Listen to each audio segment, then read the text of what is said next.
I am excited today to bring you 4 wide receivers that are currently projected to go late in the NFL draft and late in your rookie drafts. But for my opinion, has extreme high upside and could potentially be the next Puka Nacua. Not saying that they're going to break out, just saying they could have the capability to if they go in the right landing spot. That's what we're all looking for at the end of the day. Those hidden values, those guys are going to break out that you got for your 3rd round, 4th round in your rookie draft. So let's get straight into the video. My first late round rookie wide receiver that I've been hearing a lot of and I've been trying not to get into it, but I did my own research. I went deep diving. I watched some film for myself, and that's Jacob Cowing out of Arizona. Somebody that is a very, very exciting player. If you are hoping to find these late round gems, these 3rd, 4th round guys in your rookie drafts, and maybe going in the 4th rounds or later in the real NFL draft, Jacob Cowing out of Arizona, once again, 5'11", 175 pounds, you know, a 5th-year senior as well, went 2 years from he transferred to Arizona out of UTEP, by the way, from 2020 to 2023, and instantly becomes the #1 wide receiver in that offense. Caught 89 out of 121 targets, just under 900 yards and 13 touchdowns. He is somebody that is extremely exciting coming into this NFL draft. Someone that fits the traits that I love, and I think a lot of NFL teams are currently looking for, because he is a quick foot, twitchy slot wide receiver that can easily help produce some first downs, some fantasy relevancy for an NFL team. Once again, quick twitch route runner that plays really strong in the slot, has really quick feet, sudden quick movements. And one of the things that I've always noticed when I was watching film, when I was looking into Jacob, is that he consistently got first downs. 3rd down and short, 3rd down and 12, 3rd and 5, 3 and 1, and they want to get him in motion and get him to get that first down, which is extremely exciting when you look at the way he could be utilized in the NFL and envision that, right? Also, the utilization is versatile, which is extremely exciting. He can somebody that can play in the backfield, that can do jet sweeps. You think of the Malachi Corleys that I'm actually really like, a yard after the catch type of player that can be used in the backfield, that can be used in jet sweeps. I think, you know, Jacob Cowing has the exact same capability to do that with his speed, with his opportunity to, you know, make plays in the 2nd level, which is really, really exciting. And I think he is a very, I wouldn't say elite route runner, and I wouldn't say good. I think he is above average, somebody that I would put him in between that tier. Like I said, above average, underneath elite. I would even say above average as well. Whatever that is, I'm probably blanking on that word. Let me know. I think he is just a really good, a great route runner in my personal opinion. And that's exactly where he finds his strength. He's a slot wide receiver that can get separation and helps his quarterback extends the play. Like I said, those 3rd down opportunity, a lot of the times they were getting the quarterback in motion, you know, play action immediately where the quarterback's running to the left or to the right. And, you know, the defense kind of reads it, but Jacob finds that hole, finds that pocket, finds that zone, not because that's his route. That's because he was helping his quarterback, which is exactly what you need. Once again, jerks, shakes, whips, jet sweeps type of opportunity there that he can bring to the next level. And somebody that I really believe, if you are a fantasy player that you are looking for those yards after the catch, the opportunity to get targets in the slot, is exactly what you want to see. He's played 70% of the slot in 2023 at Arizona, and that's something that's really exciting. Not only did he play 70%, meaning he played 30% out wide, that he can be utilized either inside or outside. Now, I did want to bring my projections of him. I did do a couple of research. You can probably see on your screen. This is mock draft database here. He is projected to go in the 4th round with 114th overall pick. Obviously, those things can change, and we've seen an uptick in the fantasy community right now to where maybe he can rise his stock in the NFL draft, or excuse me, in the NFL combine, in the Senior Bowl, whatever that looks like. And that's where you can see these guys rising. Now, what's really is the kind of route running and styles that I'm going to compare him to. Now, I think his absolute max ceiling is someone in the likes of Amon-Ra. When we came out and saw Amon-Ra, one of the things we liked about him was his route running, was his ability to separate. And I think Jacob Cowing does possess little glimpses and sprinkles of that, like an Amon-Ra, which is extremely exciting when you think of him going to an NFL team.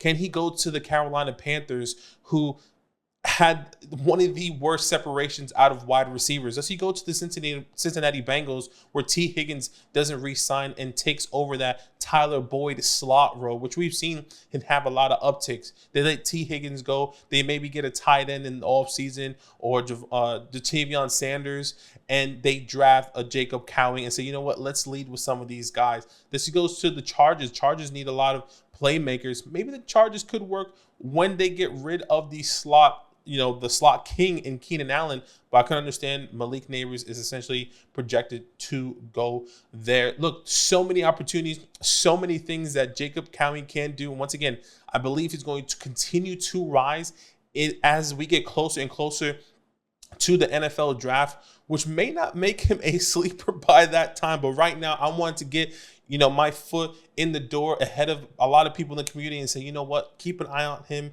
because he is going to be something special. So Jacob Cowing is my first late round wide receiver that has high upside. All right, guys, my second wide receiver that you need to keep an eye out on in your rookie drafts here, that is Jamari Thrash out of Louisville. He was a transfer from Georgia Tech to Louisville this year and had a decent year over there. Okay, 63 receptions and 97 targets, just over 850 yards and 6 touchdowns. Somebody that is very exciting and interesting player, in my personal opinion. 6'1", 185 pounds, a guy that can be utilized in multiple different ways. I would say a multiple alignment type of wide receiver who can separate with his ability, with his quickness off the line, and acceleration and deceleration, meaning that he can stop on a dime, which is really, really exciting and really good when you think of someone that can go into the next level like a Jamari Thrash. Like I said, a lot of the traits that we are looking at for these guys that you kind of want to hone on. And I'm not saying he's going to be the next Puka Nacua, but I'm saying if some things line up in the right way, this guy can definitely find opportunity. And I think with all these players that I'm bringing today are going to be guys that if they land in the perfect opportunity, we can see success in a fantasy standpoint going into their career, which is exciting. So some strengths of Jamari Thrash is decent deep ball tracking, meaning that when he goes on the outside and he's running down the field, he knows how to manipulate his hands and manipulate his body to track that ball and catch it once again with those late hands, which is really good. Smooth, fluid mover on the field, whether it was in the slot or on the outside. And he plays, in my personal opinion, bigger than what he is. Once again, 6'1", 185 pounds. It feels like at times he's going towards contact. He wants that contact, and he's not scared to take that hit for somebody that's only 185 pounds, which is extremely exciting. A really good football IQ, high football IQ player, which is going to be really good in this next level here when he goes down to coaches. And then alignment versatility. Now, what's really interesting is that he did play nearly 90% out wide, and only 10% in the slot. But a lot of the times that I saw a lot of his production he was out wide running a slant. In the slot, running a slant, or going up in the middle of the field, or running the outs, running a go route. I think the route tree is there. This definitely needs refinement, no question. But still, I think the alignment versatility is a little bit underrated in my personal opinion. So keep that in mind.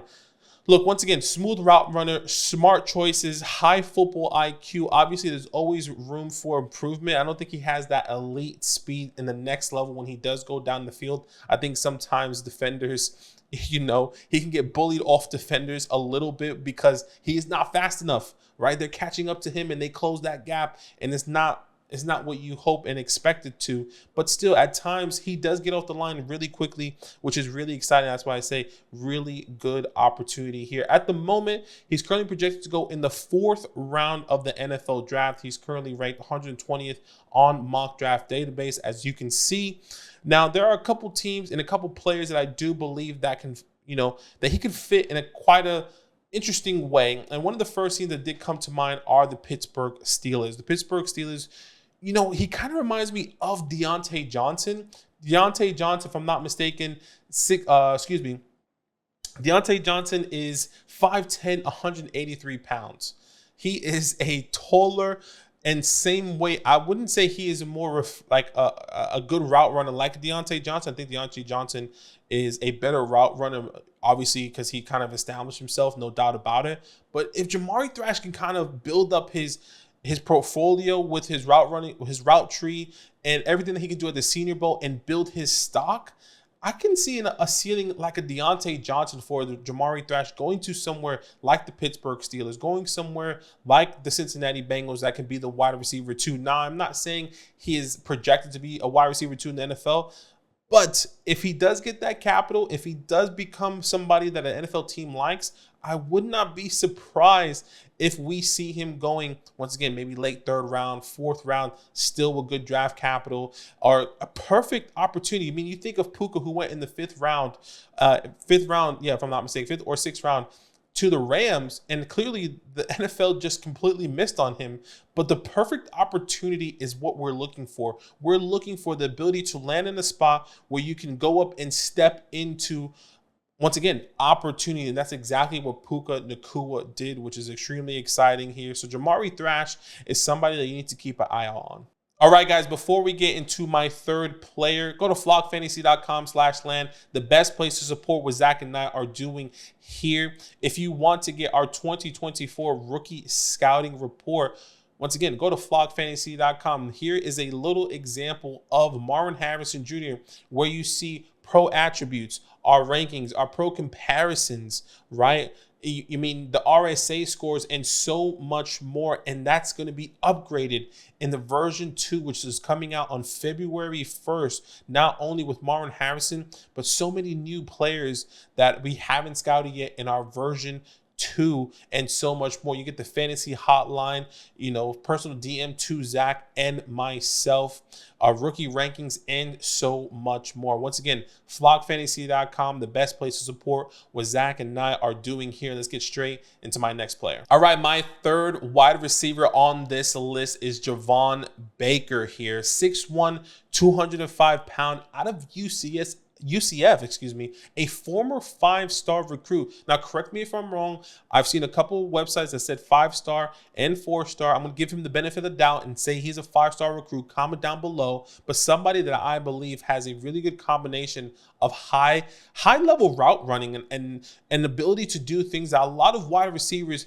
need to learn in the next level. Ability to make difficult catches and natural instincts of the wide receiver position, where once again he can whip his hips and do something really, really good at the next level. Once again, former 5-star recruit, initially committed to Alabama in 2020, didn't get the playing time in his first 2 years, and then transferred to UCF, where he got a lot of opportunity. Caught 52 out of 85 targets, I guess, for him, right, in 2023, over 1,100 yards and 7 touchdowns. He is mostly a out wide receiver, called 72% out wide and 27% in the slot. So somebody that could be a little bit versatile, no doubt about it, depending on where and what system he gets placed in the NFL. Very nuanced route runner, very good contested catch. I would say above average contested catch type of player, someone that can go up and track the ball down and get those contested catch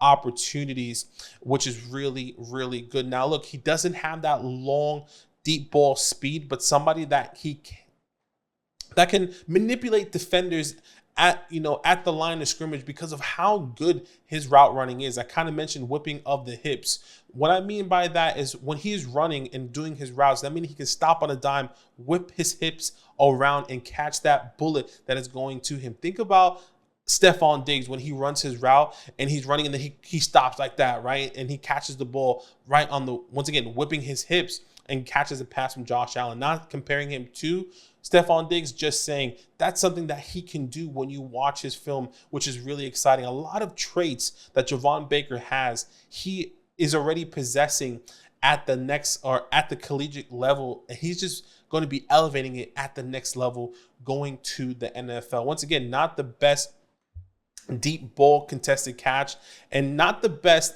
at press coverage, but still can at times gain separation. Very inconsistent type of route runner when it comes down to playing against press.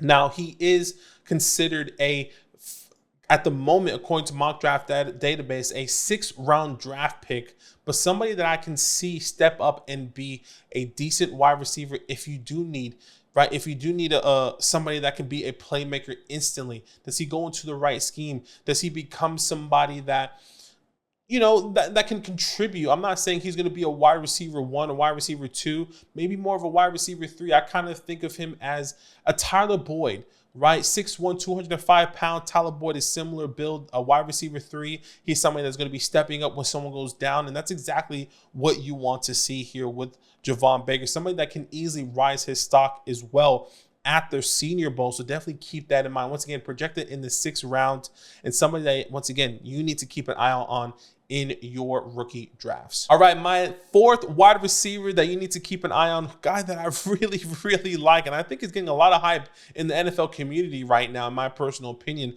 after the research that I've done, that is Ricky Pearsall, 6'1", 195 pounds, out of Florida as well, transferred from Arizona State in 2021 to Florida. And look, had a decent year this year, 65 receptions, 88 targets, over 960 yards and 4 touchdowns. A very versatile alignment type of wide receiver that has really good IQ, football IQ, and ability to be a big body and big effort, big playmaker in the next level. Very high IQ and somebody that can catch in traffic. And I think you guys know what I'm talking about if you heard of Ricky Pearsall. I mean, I saw this video, trending around Twitter, and I said, whoa. I said, who is this guy? And I saw that play, and I was like, oh my goodness. If you haven't seen it, please go look it up. I'll kind of describe it to you. Essentially, he's running down the seam or in the slot, if I'm not mistaken, and the quarterback throws the ball to him, and Ricky has 1, 2, 3 defenders. One behind him, one to his left, one to his right, and then one in front of him, the secondary coming down. He catches the ball like this. Once again, 1, 2, 3, catches the ball with one hand, gets up, and is like, I'm him. I'm Ricky, my guy. He looked phenomenal in that play. And obviously, it's just one play. Anyone can have a good, incredible play. But that's exactly what's exciting. High IQ type of player, someone that can catch the ball in traffic, that can be versatile in the slot or outside. We've seen his slot usage in 2023 at Florida, 56% in the slot, 42% out wide. Somebody that can, once again, be utilized in multiple different ways. And you talk about a big playmaker. That's exactly what Ricky Pearsall did with that catch. Can he do that in the next level? Can we hope and see that, have that, that versatility with a team with really good route running and ability to create space when he's in those opportunities, finding the zone, sitting in the pocket for his quarterback, and having the ability to have really good concentration when you have to get those contested catching opportunity. Now, he does lack in his long run speed. He's not versatile. Doesn't have the ability to, take the defense off the top here. But somebody that is really, really exciting to watch when you see Ricky Pearsall. Now, he is, according to mock draft database, the highest projected wide receiver out of the ones I brought you here today. He's projected to go 3rd round, 79th overall in the NFL draft. Now, this wouldn't surprise me after, if he would have risen his stock at the Senior Bowl or at the NFL Combine. But at this moment, I think it's a little bit of a reach. I think he might fall down a little bit in mock draft database, depending on how he performs at the NFL Combine. But think about it.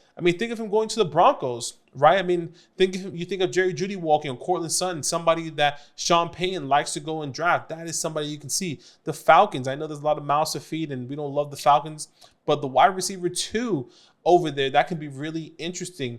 What about my New York Giants? That feels like a Brian Dable type of wide receiver that he wants to come out and draft in the 3rd round because he likes his traits, smart, tough, dependable type of wide receiver that Ricky Pearsall can bring here. So once again, Ricky Pearsall, Javon Baker, Jacob Cowing, and Jamari Thrash are my 4 late round rookie wide receivers that you need to keep an eye out on. Make sure you, I don't know, have a notification. I'll try and keep an eye on them for you guys. Comment down below who is your favorite late round rookie wide receiver going into the NFL draft that I haven't spoken about. Maybe I should go watch some film on.